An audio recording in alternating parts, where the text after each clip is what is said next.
Welcome back to my peaceful corner. Daily carbonated drinks ಅಥವಾ soft drinks ಕುಡಿಯೋ ಬದಲು ಒಂದು ಒಳ್ಳೆ ಸಮ್ಮರ್ಗೆ ರಸಾಯನ ಮಾಡೋಣ ಬನ್ನಿ. ತುಂಬ ಕಮ್ಮಿ ಇಂಗ್ರೀಡಿಯೆಂಟ್ಸಲ್ಲಿ ಈ ರಸಾಯನ ಆಗುತ್ತೆ. ಸೊ ಫಸ್ಟು ಏಲಕ್ಕಿ ಬಾಣೆಯನ್ನು ಸ್ಲೈಸ್ ಮಾಡ್ಕೊಳ್ಳೋಣ. ನಂತರ ಅದನ್ನು ಒಂದು ಬೌಲಿಗೆ ಹಾಕ್ಕೊಂಡು ಸ್ಮ್ಯಾಶ್ ಮಾಡ್ಕೊಳ್ಳೋಣ. ಎಷ್ಟು ಬೇಕೋ ಅಷ್ಟು ಮಾತ್ರ ಸ್ಮ್ಯಾಶ್ ಮಾಡ್ಕೊಳ್ಳಿ. ಅದಾದಮೇಲೆ ಅರ್ಧ ಬೌಲಷ್ಟು ಸಕ್ಕರೆ ಹಾಕ್ಕೊಳ್ಳೋಣ.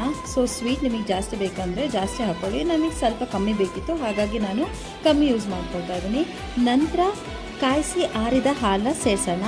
ಸೊ ನಿಮಗೆ ತಿಕ್ನೆಸ್ ಜಾಸ್ತಿ ಬೇಕು ಅಂದರೆ ಕಮ್ಮಿ ಹಾಲನ್ನ ಹಾಕಿ. ಸೊ ತಿಕ್ನೆಸ್ ಬೇಡ ಅಂತ ಹೇಳಿದ್ರೆ ಜಾಸ್ತಿ ಹಾಲು ಹಾಕಿ. ಅದಾದಮೇಲೆ ಇಲಾಚಿ ಪೌಡರ್ನ ಆ್ಯಡ್ ಮಾಡ್ಕೊಳ್ಳೋಣ. ಸೊ ನೆಕ್ಸ್ಟ್ ನಾವಿಲ್ಲಿ ಕ್ಯಾಶು ಮತ್ತು ಆಮಂಡನ್ನ ಯೂಸ್ ಮಾಡ್ಕೊಳ್ತಿದ್ದೀವಿ. ಬಾದಾಮಿ ಬೇಕಿದ್ದರೆ ಆ್ಯಡ್ ಮಾಡ್ಕೊಳ್ಳಿ, ಇಲ್ಲಾಂದರೆ ಅದನ್ನು ಸ್ಕಿಪ್ ಮಾಡ್ಕೋಬೋದು. ಸೊ ನಾನಿಲ್ಲಿ ಎರಡೂ ಕೂಡ ಹಾಕ್ಕೊಳ್ತಾ ಇದ್ದೀನಿ. ನಂತರ ಅದನ್ನು ಸ್ಟಿರ್ ಮಾಡಿ ಒಂದು ಗ್ಲಾಸಿಗೆ ನಾವು ಸರ್ವ್ ಮಾಡ್ಕೊಳ್ಳೋಣ. ಸರ್ವ್ ಮಾಡಿದಾದಮೇಲೆ ಮೇಲೆ ಸ್ವಲ್ಪ ಕ್ಯಾಶು ನಟ್ಸ್ನ ಉದುರಿಸ್ಕೊಳ್ಳೋಣ. ಸೊ ರೆಡಿ, ನಮ್ಮ ಕುಂದಾಪುರ ಶರಿಯ ರಸಾಯನ ತುಂಬ ಟೇಸ್ಟಿಯಾಗಿರುತ್ತೆ. ಸೊ ನೆಕ್ಸ್ಟ್ ವಿಡಿಯೋದಲ್ಲಿ ಸಿಗೋಣ. ಬಾಯ್.